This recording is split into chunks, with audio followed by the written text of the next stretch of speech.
What's going on, guys? So the Sixers game just wrapped up, 117-109. Listen, the first thing I gotta say is Joel Embiid for the MVP. I don't know what else to say, man. I tweeted early on in the second quarter, we need to get this man help. We need to get this man help. We may win tonight, but we need to get this man help. But what a positive video.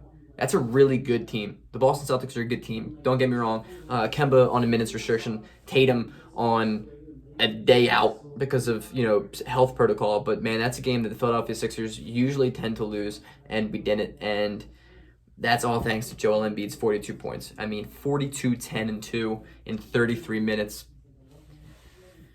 What else is there to say about that guy at this point? I live streamed it the last 3 minutes. You guys can watch that in the YouTube videos. I talked about a lot of it in that. But basically, just to talk about it, to give it a synopsis, just this dude he's at his peak of his career right now. And just take the time to appreciate it before it goes by.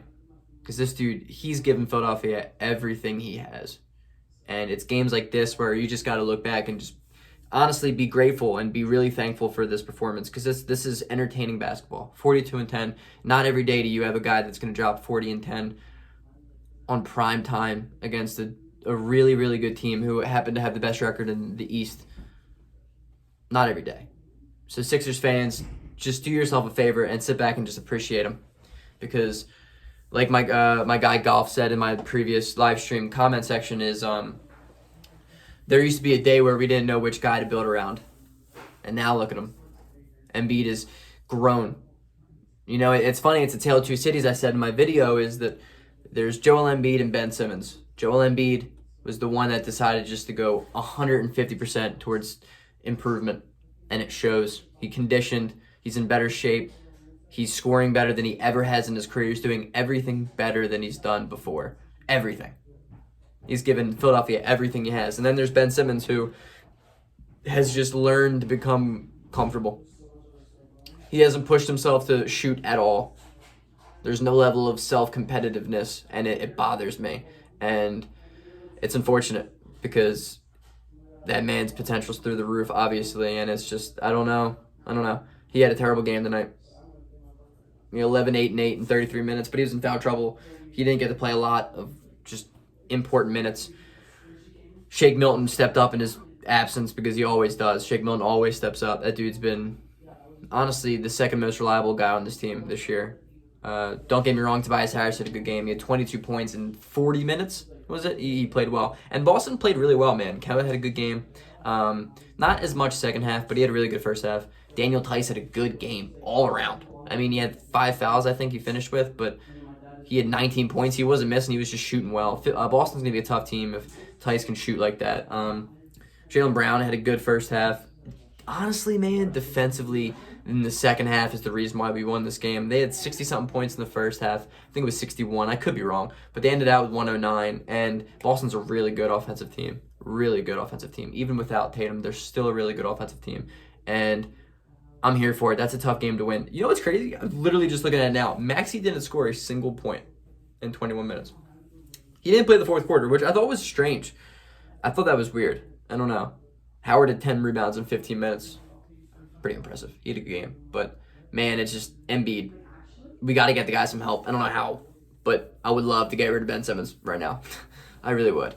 If we could package him some type in a deal for Bradley Beal, rhyming every timing. Oh, God, I'm hot. I'm just kidding. I posted on my Instagram today, so if you don't follow, gregmelly, that's what my Instagram is. Shameless plug. But I was reading an article. It was an unbiased article by a NBA reporter not affiliated with either team of the trade, and the trade was Damian Lillard to Philadelphia for Ben Simmons, Tyrese Maxey, Matisse Thybulle, and 3 first-round picks. Put that up on my Instagram. I said, would you guys do it, yes or no? I think it's been 60% no so far, but I've had a lot of votes. So if you don't follow me on Instagram, I tend to do a lot of stuff like that. So go give it a follow. We can, interact on Instagram, which is sweet. Also, I think that was interesting. 66% of guys saying no to that. I don't know if I would do it. That's a lot. It's a big haul. But Damian Lillard is really good. And he's also having one of the best years of his career. So you could match Lillard and Embiid. That's a ridiculous offense and defense. I mean, that's just unbelievable. That's ridiculous. What are you going to do? That's what Philadelphia needs. I'm not saying we go out and trade Damian Lillard, but there's somebody that we need to go out and get. You know, whether it's Zach LaVine, whether it's Bradley Beal. This game showed us that we are a very good number 2 team, but we're that close away. We're that close because Brooklyn's really good. Brooklyn's going to be really good with 3 guys who can all shoot the ball extremely well, but also drive the lane better than anyone. They have Joe Harris, which is arguably the best spot-up shooter in the NBA. Around those 3 guys who are constantly just dribbling, that's going to be incredible. If Jeff Green can play at the same pace as he was last game, that's a wrap. Yeah, DeAndre Jordan, if he can continue playing like he did against Milwaukee, Boston's going to be extremely hard to beat. So Philadelphia, there is room to be made. There is work to be done. But don't get me wrong, this was a really impressive win. This is a win that they needed to make. The fourth quarter, they won 31-17. That's exactly what you have to do against this team. Boston's a good team. Marcus Smart made shots he should never make, ever. That dude he hoisted like 5 shots in a row that were well contested and just didn't fall. And that's why we won the fourth quarter, because we continued to play good defense all game, and we were just unlucky. We were just unlucky the first 3 quarters. By the fourth quarter, it comes around, and Boston just missed the shots that they were luckily making before. Defensively, Philadelphia was legit, and that's what you have to write home about. You know, that's what you love to see. Shake Milton provided awesome offense, as he always does. Tobias Harris played well. Danny Green hit a couple huge shots. Ben Simmons played really well defensively in the fourth quarter, as he usually does. And Joel Embiid. There's nothing more I can say about this man, but he's just different. He's different this year. He's different. Huge win. Embiid, huge game. Peace out.